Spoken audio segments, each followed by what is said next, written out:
Pojdimo še v domačo pokrajino. Mladinsko športno društvo Prekmurski Pandolaši bo v soboto ob Bukovniškem jezeru organiziralo 5. dobrovniški turnir in prvi turnir za Štorkljino gnezdo. Več o športno obarvanem koncu tedna v Dobrovniku pa predsednik društva Prekmurski Pandolaši Boštjan Slepec.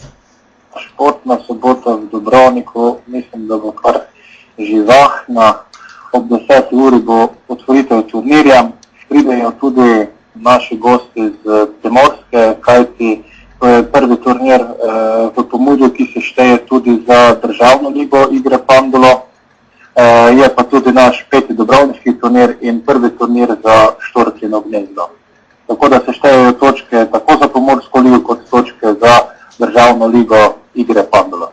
Ob 10. se začne, potem se odvijajo tekme, po dve ekipi igrata, ker bosta dve igrišči pripravljeni, do poznih večernih ur, pa potem tudi na koncu podelitev. Prijave ekip je možno do četrtka 9. augusta. Najboljše vse informacije dobite na spletni strani Prekmurski Pandolaši. Vrstni red se pa žreba, to je četrtek, ker bodo razdeljene v skupine. Bo več nagrad, posebej se štejejo nagrade za turnir. Za prvo, drugo, tretje mesto to so medalje, potem so posebej pokali za Pomursko ligo in potem posebej še pokali za prve 3 udeležence za Slovensko ligo. Slišali ste poročila Murskega vala, preglejmo pa še podatke o vremenu in cestah.